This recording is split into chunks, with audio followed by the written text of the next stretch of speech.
Maranatha, voici les lanceurs d'alerte.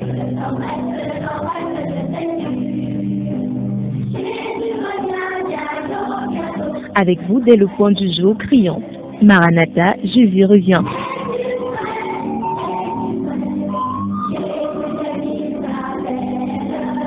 Maranatha, c'est votre émission de renouvellement spirituel. Maranatha, c'est votre programme d'information et de rafraîchissement. Maranatha, c'est un moment d'avertissement solennel. Vous cherchez l'essentiel, la réponse à vos questions, une meilleure direction? Appelez le 677 40 47 22 ou le 694 61 52 67. Ne ratez pas Maranatha, votre rendez-vous quotidien de 5h à 6h sur la NB1 93.8. Maranatha est produit par des serviteurs de Dieu pour préparer l'Église à l'enlèvement. Jésus revient.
Bien-aimés dans le Seigneur, bonjour et bon réveil à vous. C'est votre émission Maranatha, édition du 16 novembre, je vais dire mars. C'est édition du 16 mars qui démarre ce matin. À ce micro de présentation, certainement vous reconnaissez la voix, Kazimi Tikam. Très heureux de vous être encore là, d'être encore à vous ce matin. Bonjour au pasteur Franklin, bonjour au pasteur Duplex, bonjour à la sœur Ève. Je crois que toute cette équipe est en repos est en repos et sera en repos durant tous ces 3 jours jusqu'à ce qu'on reprenne la semaine prochaine. Mais rassurez-vous, tout a déjà été très bien structuré afin que vous soyez toujours très bien servis. Alors, vous pouvez nous faire signe au 675 58 21 38 ou au 694 61 52 67. Donc, vous pouvez appeler MTN 675 58 21 38 ou alors à Orange au 694 61 52 67. Je vois déjà certaines personnes qui me font signe pour me faire savoir qu'ils sont à l'écoute. Alors, c'est comme je l'ai dit, c'est tout un autre jour qui s'est levé. Et puis, je crois que vous tous, vous êtes déjà debout, prêts. Je salue ceux de Macaque, je salue ceux des Bolova, je salue ceux je sais pas, ceux de Yaoundé et ses environs. Je dis bonjour à Papa Ngongo qui me fait signe à l'instant. J'espère qu'il n'y a pas de souci parce qu'il appelle avec insistance. Mais ce matin, je ne suis pas seul en studio. Le mari de l'autre est là. après qu'elle ait eu un passage ici. Je crois que à partir de ce matin, nous aurons plutôt le monsieur. C'est l'ami de Théo. Et je suppose bien que Théo est à l'écoute parce que j'ai vu son bip ce matin. Bonjour, frère Apollinaire Kumba. Bonjour, frère Casimir. Je crois que c'est un parcours de combattant. Aller de chez toi jusqu'ici, passer par chez moi, me prendre, c'est pas évident. Oui, effectivement. J'ai pris la route autour de 3h55, oui. Oui. Et il fallait rouler un tombeau vert et tout pour être là, passer vers chez toi et puis rallier l'antenne. Je ne sais pas si toi tu as quelques personnes à saluer. Je voudrais préciser une chose, tu as dit Théo, mon ami, il est mon beau. Et le frère Théo, bonjour donc à tous les pasteurs. Tout le plaisir est le mien de revenir à l'antenne après un long moment d'absence. C'est avec plaisir que je reviens dans le cadre du ministère de la radio. Bonjour à tous les auditeurs. Dernièrement, j'avais le plaisir d'apprendre que les auditeurs nous suivaient du côté de Saint-Milma, ma ville d'enfance. Oui. Bonjour à tous ceux-là aussi à Saint-Milma. Alors, 675 58 21 38, nous sommes encore en train de poursuivre notre grand thème sur la femme de manière générale. Nous avons écouté ici la sœur F pendant environ une dizaine de jours et 3 autres sœurs sont passées pour davantage nous édifier. Avant de passer la parole au frère Apollinaire, nous allons prendre une petite ponctuation musicale, après quoi nous reviendrons à vous.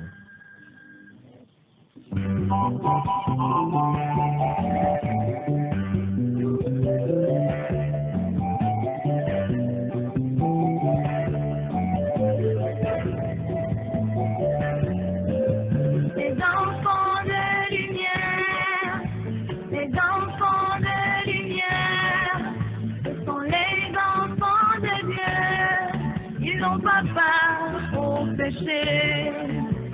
enfants de lumière, les enfants de lumière, ce sont les enfants de Dieu, ils n'ont pas peur aux péchés.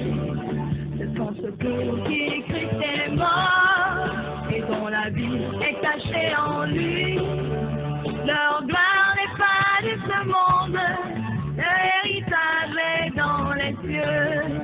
Ils ne courent pas après la mode, ils ne se livrent pas aux passions, car ils ne sont plus du monde, mais ils sont prisonniers de Christ.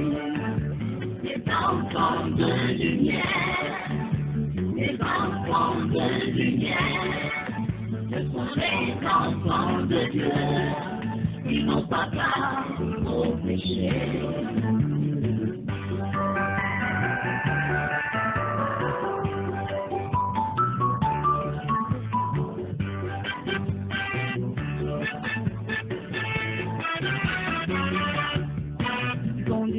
À tout mensonge et à la vie de corruption, leur voie est la sainteté, la justice, la vérité, baptisés donc par immersion, baptisés du Saint-Esprit, de la sainteté de lui, pour le retour de Jésus-Christ.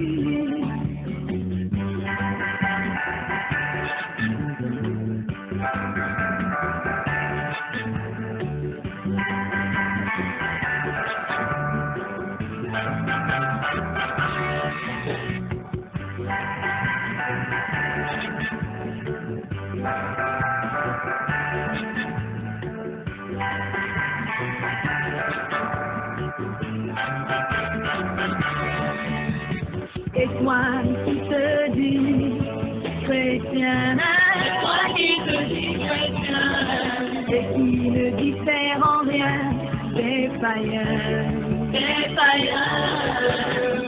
ne sais-tu pas qu'entrer les anciennes habitudes sont passées et que tout est devenu nouveau.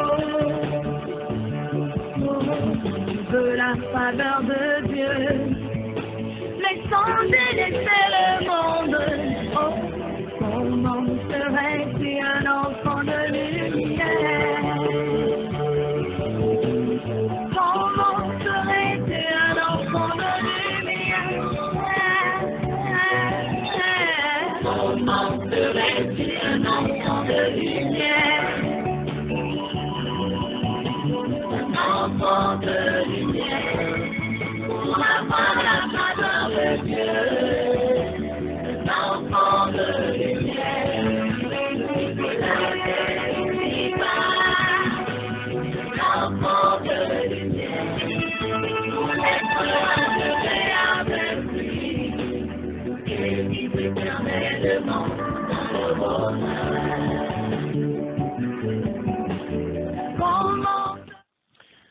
Les enfants de lumière sont ceux-là qui sont séparés du péché, baptisés par immersion. Ça, c'est ce que je suis dans ce champ. Hein.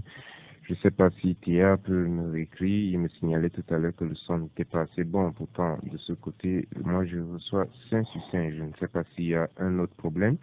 Essaye de vérifier chez toi si le problème ne vient pas de là. Alors, avec toi, frère Apollinaire, ce matin, nous allons, comme je l'ai dit, prendre quelques jours ici, environ 3 ou 4, à la suite de ce que les femmes ont développé, notamment la sœur F. Je crois que tu viens sur un pan assez, je voudrais dire quoi, un peu pratique, un peu plus pratique. La sœur F a abordé le cadre du général. À partir de ce matin, donc, avec toi, nous prendrons le maquillage et peut-être une petite partie de l'apparence extérieure. Certainement, elle reviendra encore là-dessus à un autre moment. Donc, nous t'écoutons, frère Apollinaire. Et avant, certainement, nous allons prier. Nous te bénissons, notre Seigneur et notre Dieu, pour l'occasion encore une fois de plus que tu nous accordes d'être derrière ou devant ces micros, Seigneur, pour te servir et également pour servir, Seigneur, tes multiples enfants et même tout cet auditoire qui a besoin, éternel des armées, de ton salut éternel. Nous te prions, Seigneur, afin que tu conduises l'orateur, Seigneur, de ce matin, que tu l'inspires et que son message, Seigneur, soit orienté vers une cible que toi-même tu as préparée à l'avance. Béni sois-tu au nom de Jésus-Christ. Amen. Amen. Gloire à Dieu. Avant de commencer, bonjour aussi à ma maisonnée, en particulier à ma voisine la plus proche, pas de tous les temps, mon ministre de l'Intérieur, et à la Seyven Genbou qui nous fait signe.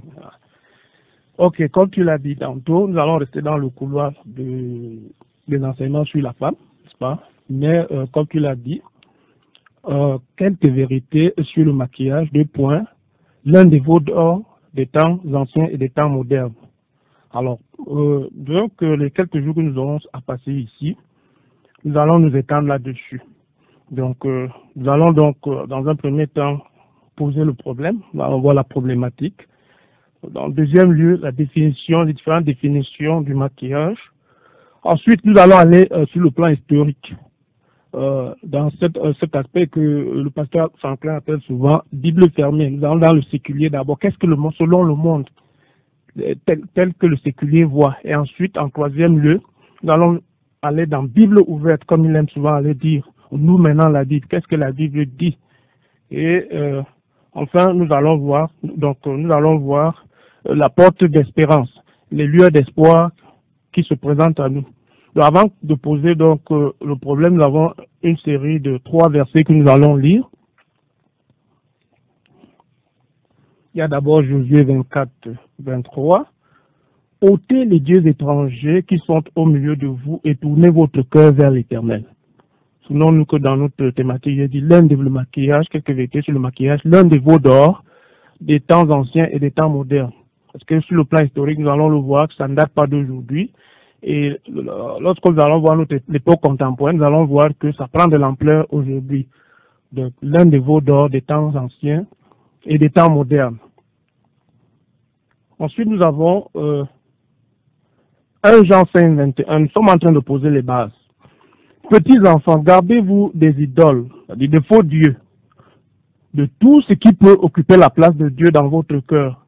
Toutes sortes de choses qui se substitueraient à Dieu et qui prendraient sa place, qui prend sa place dans votre vie. Et si le frère Casimir peut nous chercher Philippiens 2, 14 à 15. Donc, pendant que le frère cherche donc le verset, je voudrais dire que tout part de quoi? Le fait que dès le départ, les créatures de Dieu qu'il a créées étant merveilleuses, estiment qu'elles sont une erreur. Et du coup, maintenant, elles entreprennent d'apporter les modifications à l'œuvre parfaite que Dieu a faite dès le départ. Et voyons dans le livre de la Genèse qu'on appelle le livre du commencement, nous voyons que Dieu a fait toutes choses parfaites. Et il signe de son sceau, il dit tout est parfait. Et du coup l'homme arrive, il dit non, ce que Dieu a fait n'est pas bon, c'est imparfait, il faut que je corrige. Et du coup nous voyons ici la rébellion qui est mise en relief ici. Frère, si tu as trouvé le verset, tu peux le lire. Alors, Philippiens 2, 14 à 15, il est écrit: faites toutes choses sans murmure et sans dispute, afin que vous soyez irréprochables et inoffensifs, des enfants de Dieu irrépréhensibles au milieu d'une génération dépravée et perverse, au sein de laquelle vous brillez comme des flambeaux dans le monde. D'accord.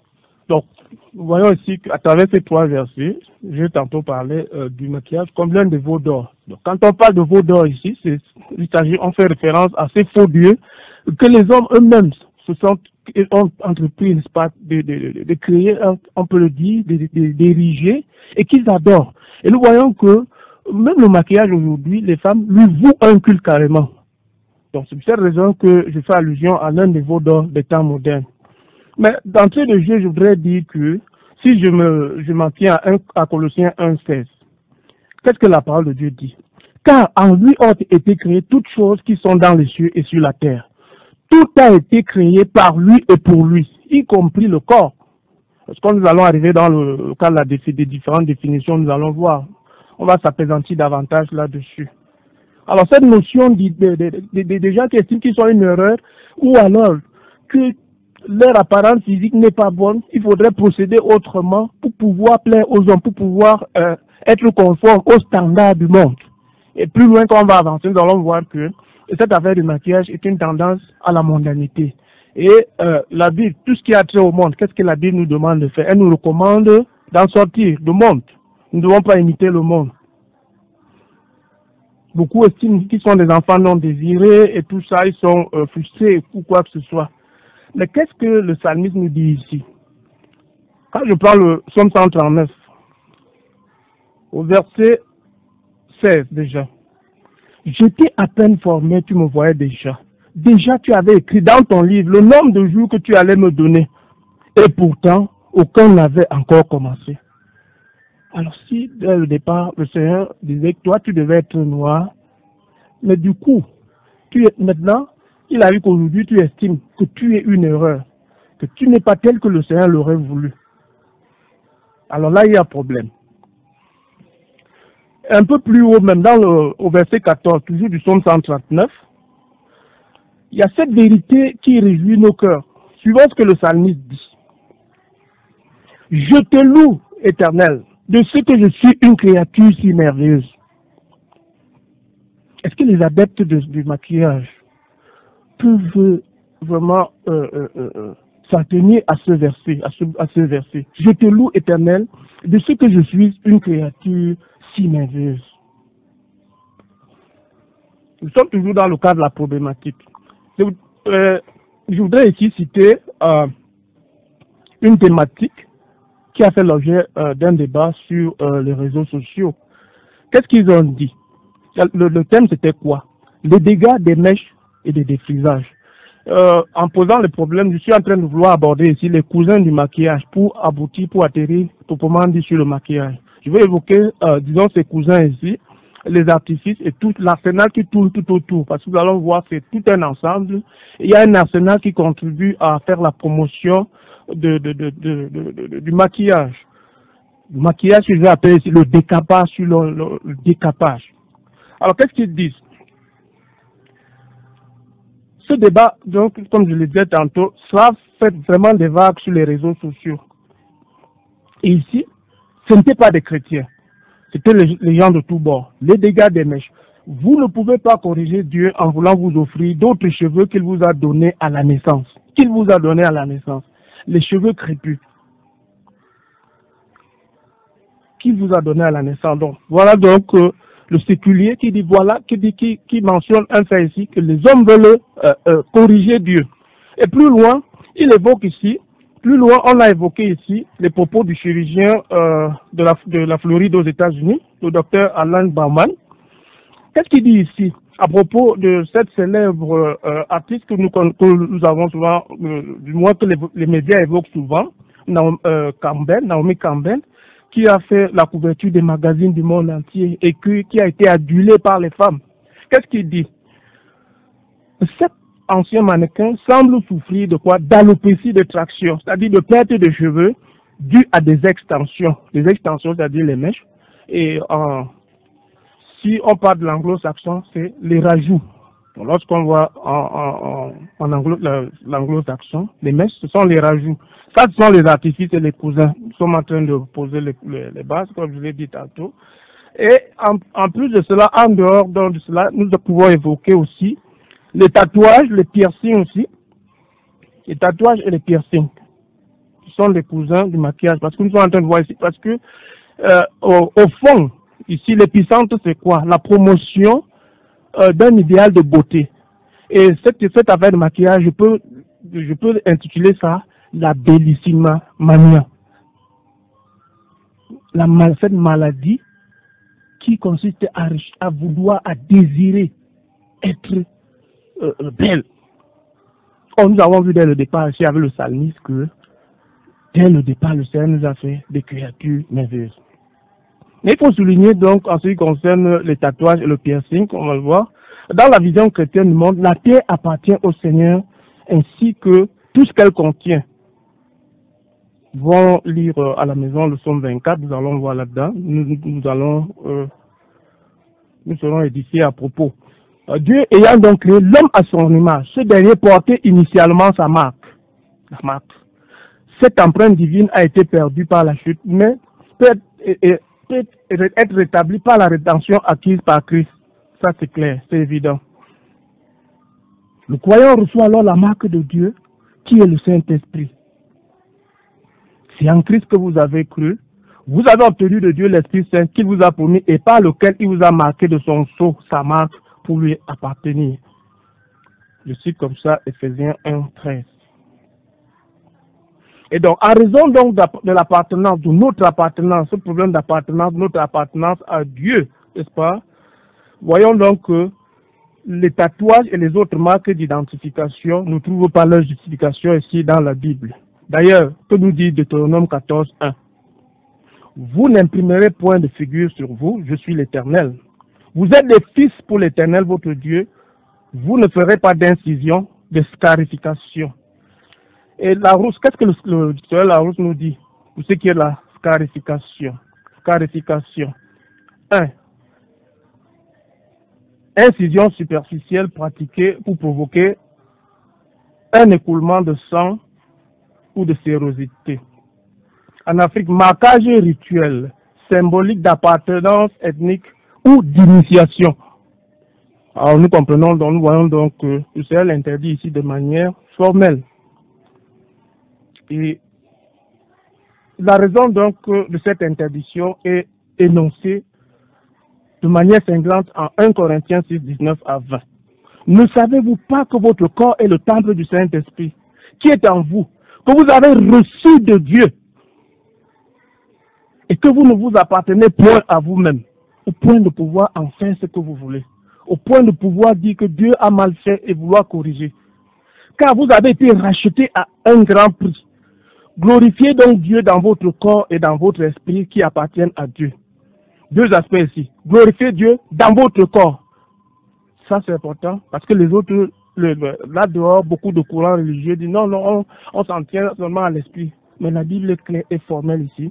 Nous devons glorifier Dieu dans notre corps et dans notre esprit qui appartiennent à Dieu et non à nous. C'est ainsi qu'on va entendre des gens dire, je fais de mon corps ce que je veux. Je fais ce qui me plaît. Revenons sur le piercing aussi, ou le perçage. Voilà, le bien-aimé va nous chercher Genèse 35:1 à 4. 35:1 à 4. Ce qui est du piercing, en venant sur le piercing, qu'est-ce que nous devons dire là-dessus? Le piercing ou le perçage aussi, quant à lui, est une pratique consistant à percer une partie du corps. Une partie du corps, y compris nos oreilles. C'est une forme de mutilation. Et dès le départ, si le Seigneur pensait qu'il fallait qu'il y ait un trou à tel endroit, il a dit, comme je l'ai dit dès le départ, ayant achevé sa création, il a apposé son sceau en disant « c'est parfait ». Il n'y a plus rien à redire. Donc, nous voyons aussi que le pinçage, le piercing est une autre forme de mutilation. Non? Cette pratique consistant à percer une partie du corps. Le mot est issu de l'anglais to pierce, qui signifie percer. Et la pratique de la perforation du corps pour y insérer un ornement. Elle est ancienne, mais elle prend de l'ampleur aujourd'hui, comme je l'ai dit. Donc, et la perforation des oreilles existe depuis l'Antiquité. Depuis l'Antiquité. Bien qu'aujourd'hui, les gens le font, peut-être par souci d'esthétique, mais nous voyons que sur le plan historique, ça avait une autre connotation. Est-ce que le frère a trouvé le verset? Genèse 35, du verset 1 au verset 4. Et Dieu dit à Jacob, lève-toi, monte à Bethel, et demeure-y, et y fais un autel au Dieu qui t'a paru, lorsque tu fuyais de devant Ésaü ton frère. Alors Jacob dit à sa famille et à tous ceux qui étaient avec lui, ôtez les dieux étrangers qui sont au milieu de vous. Les dieux étrangers, oui. Et purifiez-vous et changez de vêtements. Et levons-nous et montons à Bethel, et j'y ferai un autel au Dieu qui m'a répondu au jour de ma détresse et qui a été avec moi pendant mon voyage. Alors il donnait à Jacob tous les dieux étrangers qu'il avait et les anneaux qui étaient à leurs oreilles, et Jacob les enterra. Arrête un peu l'affaire. Oui. Dans les dieux étrangers et les anneaux qui étaient à leurs oreilles. Et Jacob les enterra sous le chêne qui était près de Sichem. Et pour à ta suite, je vais prendre Ésaïe 3, d'abord le verset 1, Ésaïe 3, 1. Malheur au méchant, malheur, car il recueillera l'œuvre de ses mains. Ensuite, toujours Ésaïe 3, je suis maintenant au verset 18. En ce jour-là, le Seigneur ôtera les anneaux dont elle se part. Je parlais tantôt des cousins. Voilà les anneaux, et on parle de parure ici. Et du coup, on voit le vaste ensemble du maquillage. Dont elle se part, les filets et les croissants. Verset 19, Ésaïe 3 toujours. Les pendants d'oreilles, les bracelets et les voiles, les diadèmes, les chaînettes des pieds, ce que les femmes mettent là au pied, sur les pieds là. Nous savons que c'est des signes d'appartenance, de consécration au paganisme. Et dans le verset que tu viens de lire, dans le passage que tu viens de lire, nous avons parlé des dieux étrangers. Oui. Et dès le départ, j'ai parlé de veau d'or. Et c'est quoi ces faux dieux que les hommes ont eux-mêmes fabriqués, ils se sont fabriqués. Les diadèmes, les chaînettes des pieds, les ceintures, les boîtes de senteur, les amulettes, les bagues et les anneaux pour le nez. C'est ce que nous voyons là dehors, les bagues. Et puis même, si nous essayons d'aller même sur le plan historique, les alliances et autres, en principe, c'est une coutume païenne de l'Égypte païenne.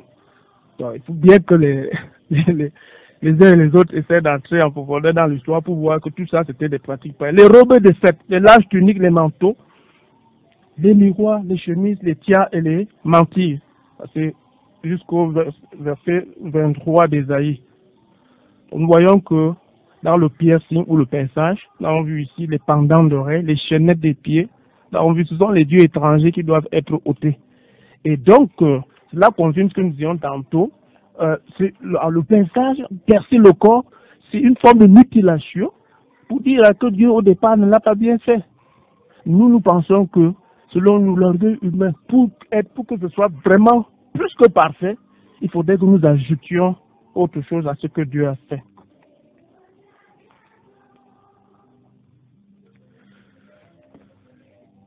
Et là derrière, je le disais tantôt, il y a une réalité spirituelle dans le tatouage et les piercings. La signification du mot tatouage en tahitien, la racine du mot ta signifie dessin et astua signifie esprit.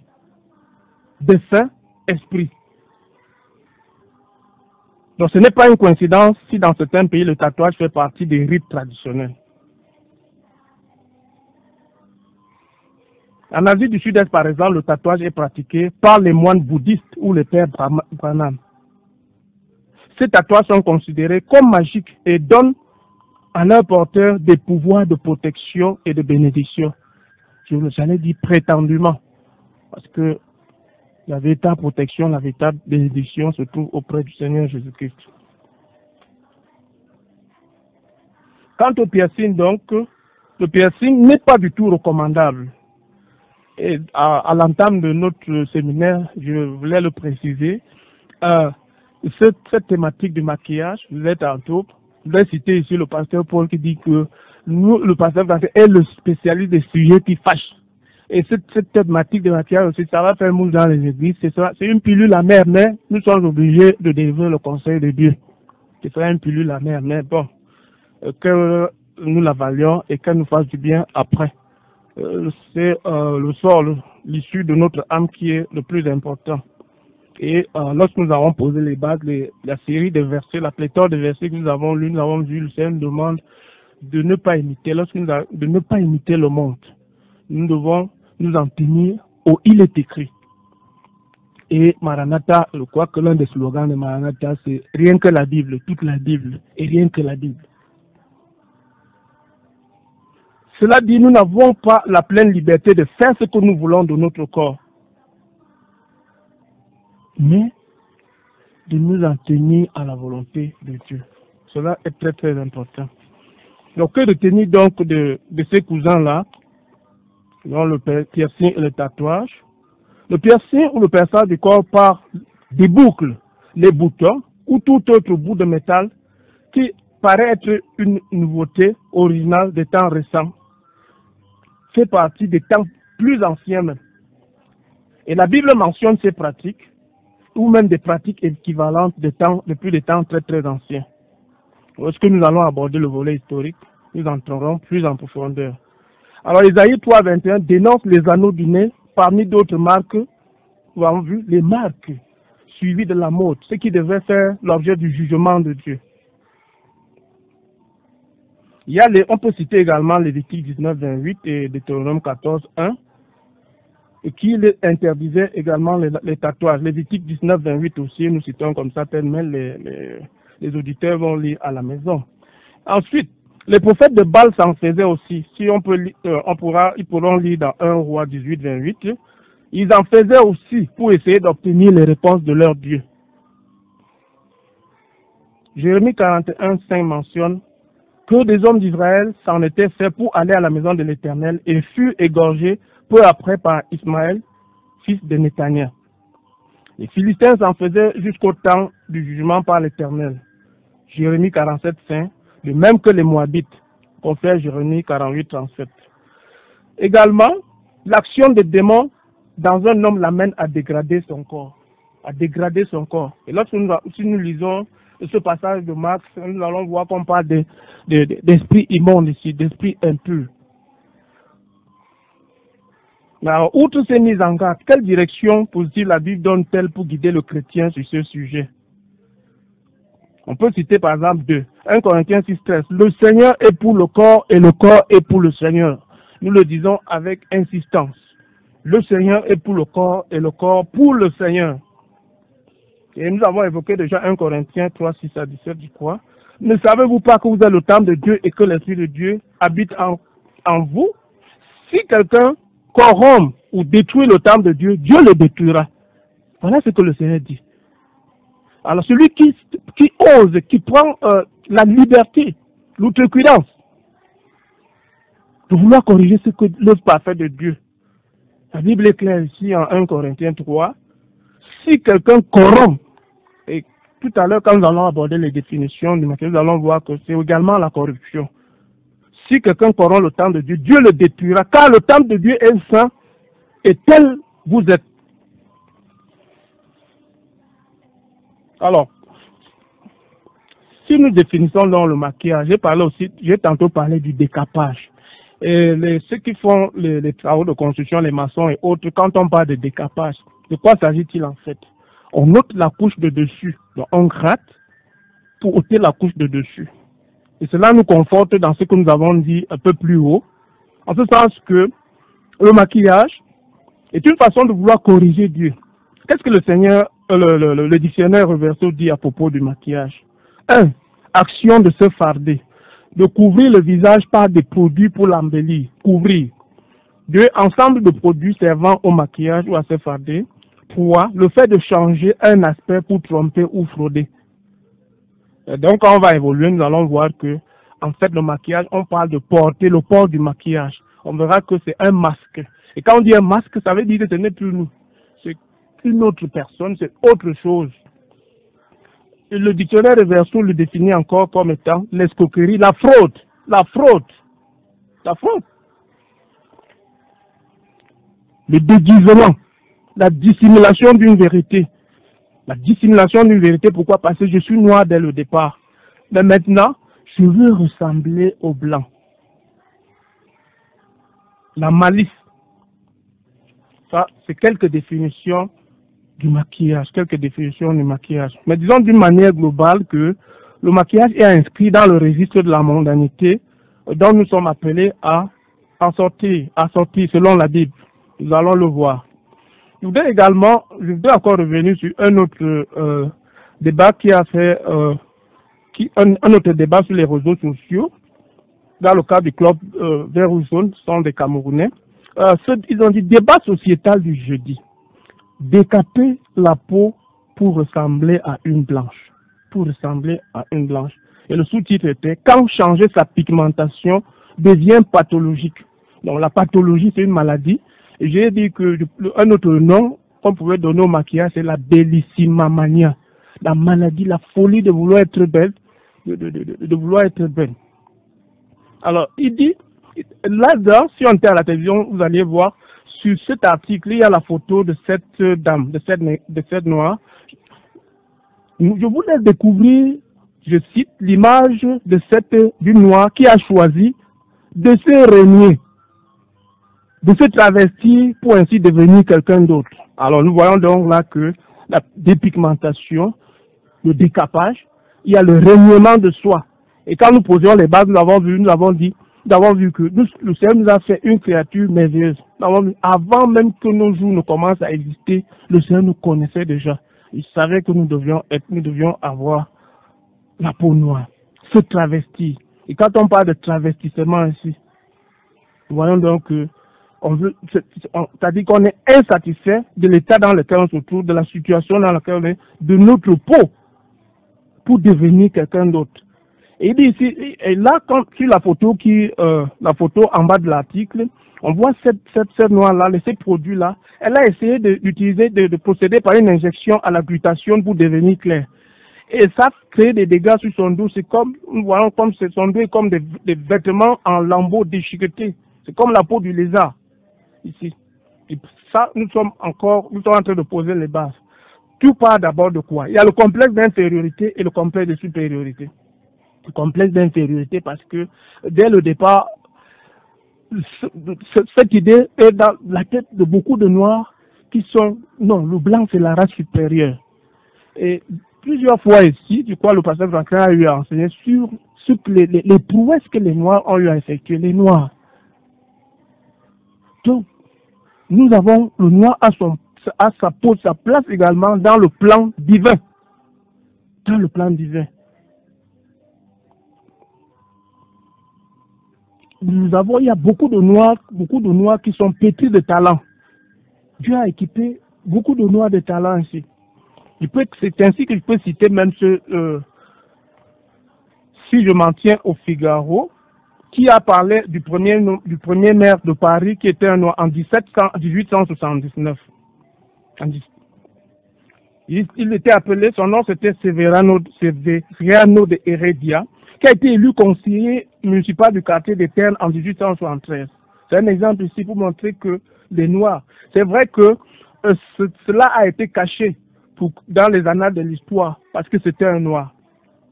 Il a été élu conseiller municipal du quartier des Ternes en 1873, puis président du conseil de Paris en 1879 et député de la Seine en 1881. Il devient en 1887 le premier ministre noir des Travaux publics du gouvernement Rouvier en France. C'est vrai que je voudrais insister ici sur le fait qu'il soit un Noir, bien que son bord spirituel soit peu recommandable. Parce que ici, selon l'auteur de l'article, Qu'est-ce qu'il dit? Les archives de la police de Paris, de la Bibliothèque nationale du Grand Orient de France, dont son bord maçonnique n'est pas recommandable. Qu'est-ce que je voudrais souligner ici? Le fait qu'il soit un noir, donc, du Grand Orient de France, ainsi que les archives cubaines, donc, le révèlent. Donc, seul l'archiviste du Grand Orient de France avait remarqué son oncle Incan et son rang éminent au sein de la hiérarchie maçonnique. Et il faut voir que dans ce mouvement ésotérique, ils sont très élitistes. Alors, donc, et pourtant, ce Severiano Heredia reste méconnu, pour ne pas dire inconnu. Je cite comme ça le Figaro. Et le Figaro est un média très lu en France, de renom en France. Son nom ne figure pas sur la liste des personnalités enterrées au cimetière parisien des Batignolles, où ses restes ont été déposés, ni dans les dictionnaires et encyclopédies populaires actuelles. Aucune trace de son nom dans le Paris d'aujourd'hui ou ailleurs en France. Vous voyez donc à ce niveau, pourtant c'est un noir qui a fait des choses, l'histoire le reconnaît.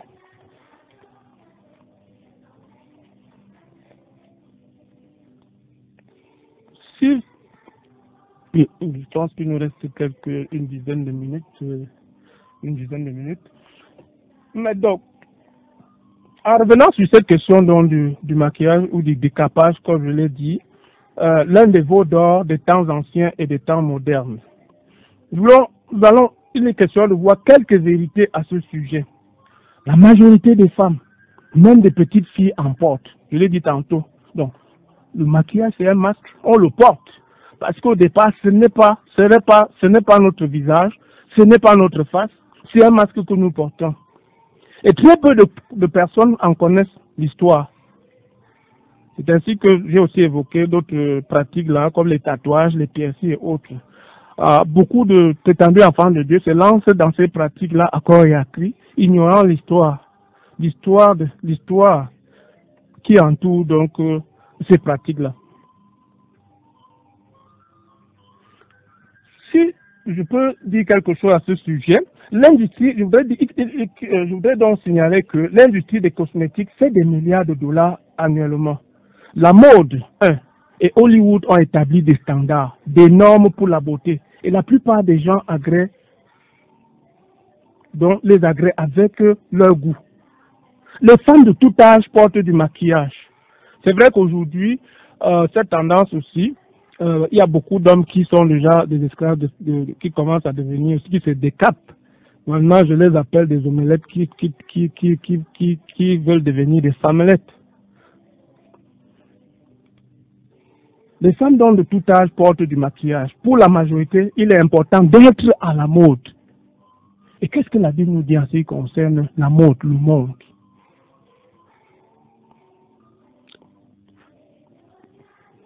Est-ce que le fait de porter le maquillage ou alors peinturer, ça c'est aussi une autre expression utilisée dans le dictionnaire, peinturer, peindre notre figure est à la mode pour Dieu ou selon les Écritures. Alors ces gens-là, ils sont tout simplement mus par l'idée de ce qui leur plaît et d'être acceptés par les autres personnes. Parce que nous voyons que selon le monde, pour être une femme belle, il faut être décapé, il faut être clair, il faut avoir utilisé les produits cosmétiques. Or, nous avons vu ici que le Seigneur, en nous créant, il nous a créés tels que nous devions être. Nous ne sommes pas un accident, nous ne sommes pas une erreur. Que ce soit la famille dans laquelle, même si nous sommes, quelle que soit la famille dans laquelle tu te trouves, quel que soit le statut social de nos parents, de nos mamans ou quoi que ce soit, nous ne devons pas envier la situation des autres. Chacun est à la place où Dieu a voulu qu'il soit. Il est important de souligner que la Bible est le livre d'instruction de Dieu pour l'humanité. Elle révèle toute la vérité et tous les principes essentiels et nécessaires pour le salut. Et nous avons vu que, en détruisant aussi le temple de Dieu, le corps de Dieu, nous avons vu que cela est accompagné d'un avertissement. Le Seigneur le détruira aussi. Il est question d'obéir à toute la parole de Dieu et donc de choisir les aspects qui nous plaisent et mettre de côté ceux qui vont à l'encontre de nos intérêts. D'autres le pratiquent simplement par habitude. Et du coup, les vieilles habitudes sont difficilement éliminées. Par habitude, parce que nous voyons les autres faire. Pour nous, les enfants, pour ceux qui sont dans les églises, quel est le modèle, c'est qui? Christ qui doit être notre modèle, ou alors le monde, ou ceux qui nous entrent le monde? Ça, c'est la question qui est posée. Quel est notre standard? La Bible, Jésus-Christ. Le porter du maquillage est une coutume donc mondiale, universelle. Elle fait référence au monde. Et malheureusement, nous voyons que cette pratique est en train d'être acceptée même dans les églises. Et nous avons cité une pléthore de passages bibliques ici pour montrer, pour soutenir ce que nous sommes en train de dire et en posant les bases. Donc demain, par la grâce de Dieu, nous aborderons le plan historique. C'est-à-dire, comme on peut dire, Bible fermée, volet séculier. Nous allons voir d'abord selon l'histoire, comme pourquoi cette pratique n'était pas commode. Et après, en troisième lieu, nous allons aborder Bible ouverte. Nous allons prendre des versets bibliques en appui des versets bibliques. Nous allons montrer la position de Dieu par rapport à ces pratiques. Mais déjà, nous avons posé les bases telles que nous avons posées par cette méthode d'enseignement qu'on appelle la catharsis. Quoique les versets que nous avons lus dès le départ, tout enfant de Dieu qui est habité par l'Esprit de Dieu et qui veut véritablement servir le Seigneur peut déjà lui-même savoir quelle est la position de Dieu par rapport à ce veau d'or des temps anciens et des temps modernes, érigé même dans le prétendu lieu sacré aujourd'hui.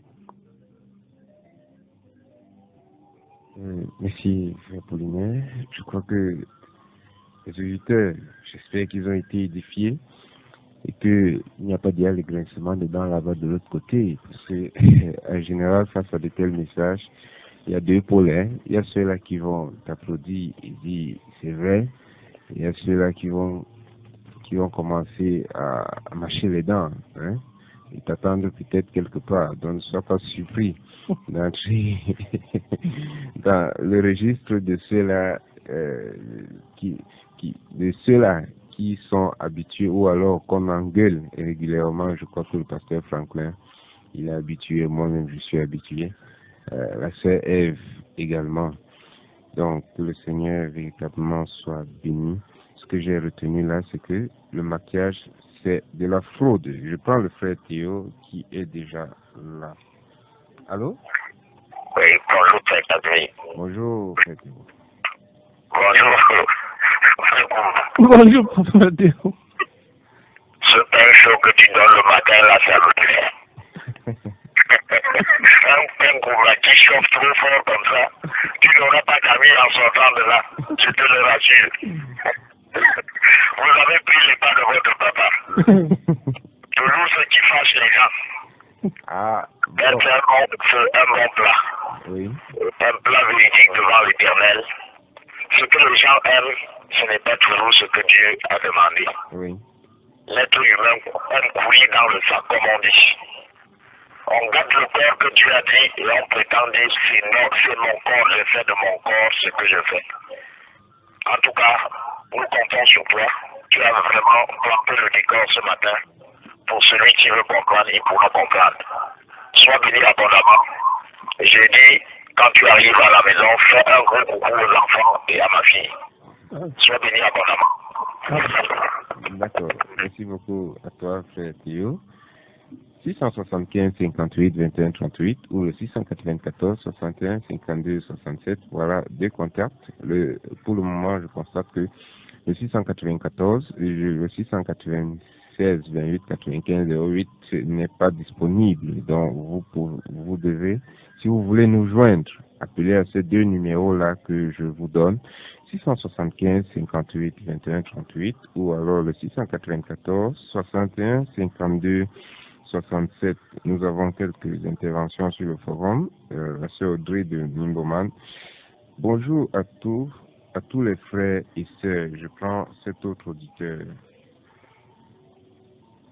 Allô, bonjour. Oui. Allô? Oui, allô, bonjour. Oui. Le Seigneur. Est-ce que vous pouvez parler à haute voix? Je dis que le Seigneur vous bénisse. Amen. J'ai été vraiment touché par le message. J'ai quand même une préoccupation. Oui. C'est le frère Nissé déjà depuis Mara. J'aimerais savoir, lorsque le frère est en train de parler de détruire, de Dieu. Je pense que nous les hommes, par exemple, dans ce qui nous concerne, nous portons les cheveux sur la tête. Toujours, ça fait partie de notre corps. Oui. Et ça fait partie du temple de Dieu. Nous les détruisons, lorsque nous les coupons, cela peut poser aussi un problème. Est-ce que nous sommes là en train de faire la destruction du temple de Dieu? Ou alors c'est une recommandation que nous devons nous couper les cheveux? Non. Lorsqu'il faut appliquer une norme, il faut vraiment l'appliquer dans toutes les formes. Le message a été tellement touchant, poignant pour ceux qui n'ont pas appliqué. Le message a été vraiment bien établi. J'ai tellement apprécié. Mais là, j'ai juste une préoccupation que j'aimerais que vous m'aidiez avec. D'accord. Nous pourrons nous étendre là-dessus demain. Mais ici, je crois, en parlant Je crois qu'il a fini. En parlant des cheveux, ici, j'ai parlé des mèches qui sont des rajouts. Des rajouts, c'est de ça que je parlais. Donc, il y a, dans ce registre, il y a également les perruques. Les perruques. Non, j'ai très bien compris sa question. Ah, okay. La question, c'est de savoir, puisque tu as dit que les femmes qui font le décapage sont en train de détruire le corps que Dieu leur a donné, qu'en est-il donc maintenant de l'homme qui a des cheveux et qui se rase chaque jour? Est-ce qu'il n'est pas également en train de contribuer à la destruction? Je ne sais pas. Est-ce qu'il y a quelqu'un là? Celui-ci dit quoi? Oui. Non, est-ce qu'il n'est pas déjà en train de contribuer? Ça, c'est la question qu'il pose. Pendant qu'il parlait, j'ai voulu le renvoyer dans 1 Corinthiens 11, qui est très clair là-dessus. Les hommes doivent avoir des cheveux courts. Oui. Je crois que de manière simple, il peut très bien se référer dans 1 Corinthiens 11, à partir du verset 1, 2, et généralement, ça traite là jusqu'au verset 11. Dieu recommande à l'homme d'avoir des cheveux courts. En réalité, pour un homme, se raser, ce n'est pas un problème, ce n'est pas un péché. Par contre, ça pose problème lorsque la femme se coupe les cheveux. Je crois que la sœur F l'a abordé ici avec, ça doit être Coco Chanel. En prenant ces autres auditeurs, c'est toujours il y avait Maman Dorothée. Bonjour à toute l'équipe en studio. Kevin nous dit également bonjour. Le 675 58 verset 1, 675 58 21 38 ou le 694 61 52 67. Voilà deux contacts auxquels vous pourrez nous joindre sur cette antenne. Oui, effectivement, le pasteur Franklin avait réagi. Il dit, la Bible dit que les hommes doivent se couper les cheveux, 1 Corinthiens 11. Donc, pendant que j'étais bien en train de répondre, lui également, il réagissait de l'autre côté. 675 58 21 38 ou le 694 61 52 67, deux contacts auxquels vous pourrez nous joindre ici. Nous prenons la deuxième ponctuation musicale qui a été demandée par le frère Apollinaire.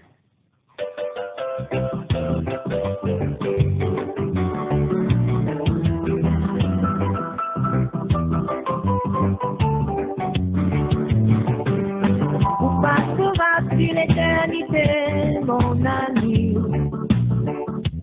Bientôt Jésus te jugera, le sais-tu?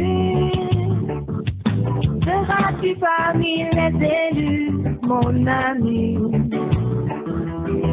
Seras-tu condamné, jeté en enfer? Voici le temps, voici le temps, voici le temps favorable, voici le temps de donner ta vie à Jésus. Voici le temps, voici le temps favorable, sois nombreux, consigné avec Dieu pour la vie.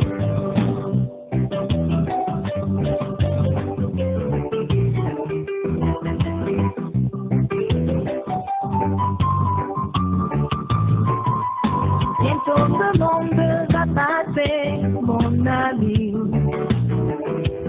Avec ses délices et tout, ses plaisirs. Tout sur cette terre n'est que pure vanité. Prépare-toi dès maintenant à rencontrer ton Dieu. Voici le temps, voici le temps, voici le temps favorable, voici le temps. 675 58 21 38 ou le 694 61 52 67.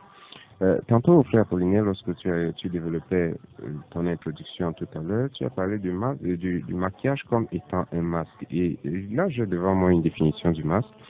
Bon, on prend cet auditeur.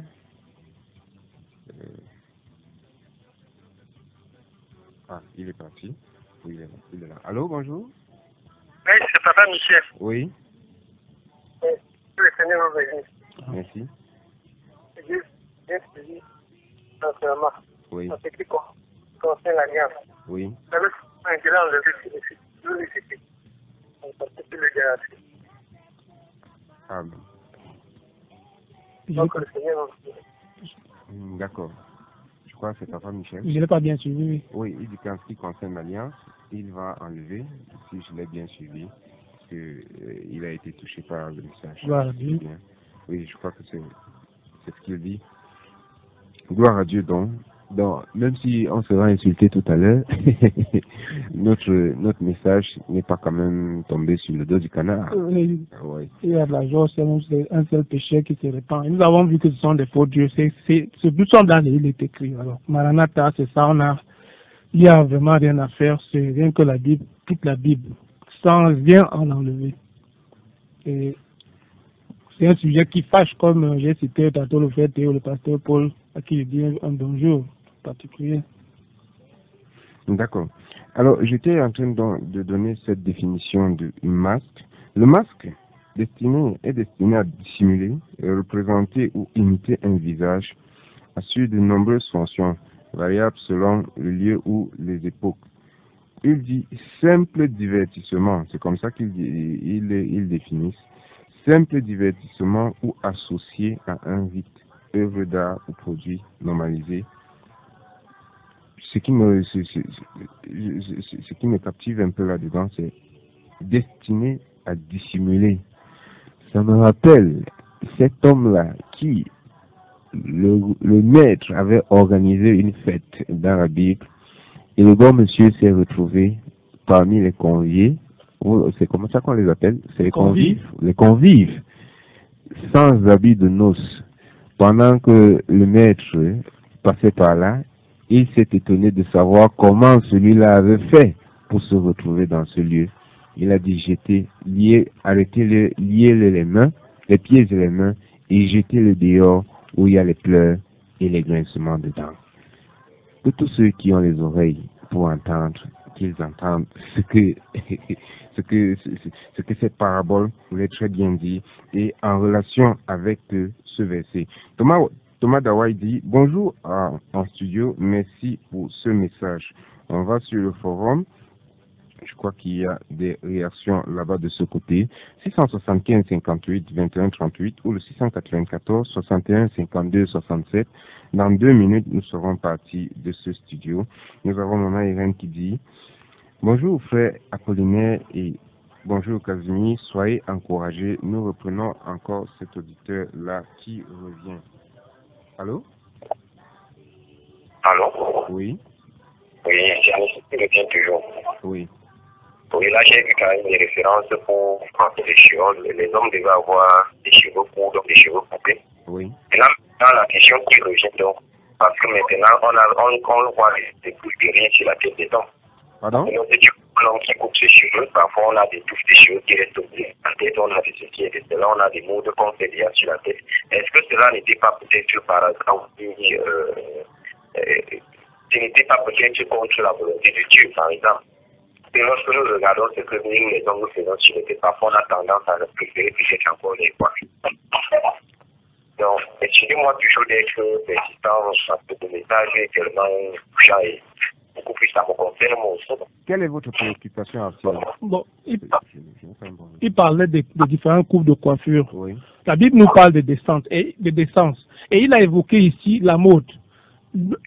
Quand on parle de mode et Bible ne peuvent pas arriver ensemble. Ça ne rime pas, c'est pas possible.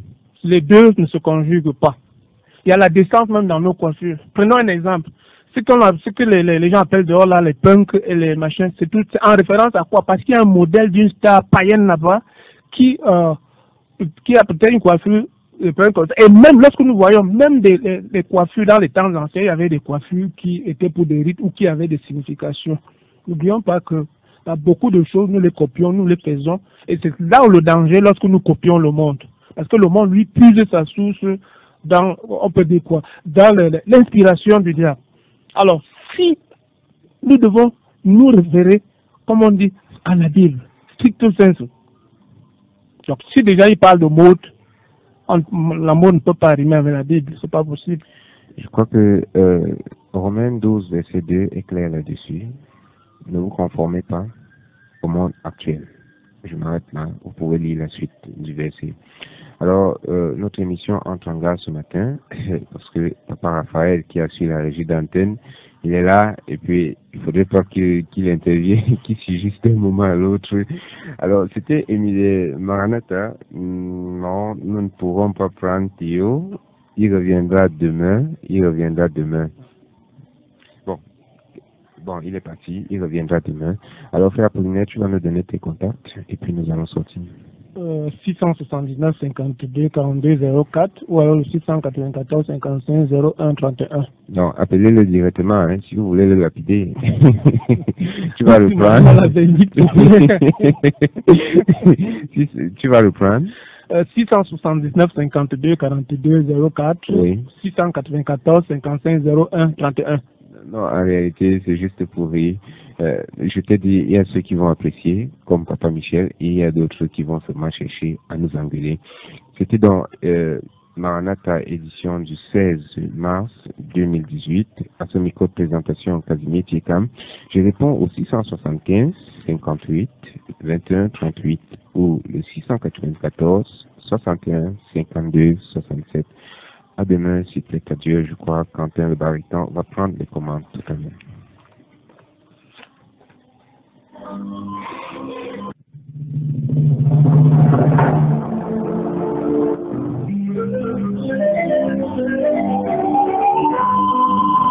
Maranatha, voici les lanceurs d'alerte.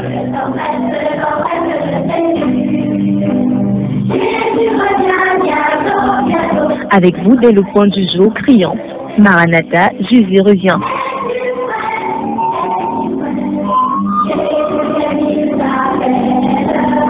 Maranatha, c'est votre émission de renouvellement spirituel. Maranatha, c'est votre programme d'information et de rafraîchissement. Maranatha, c'est un moment d'avertissement solennel. Vous cherchez l'essentiel, la réponse à vos questions, une meilleure direction?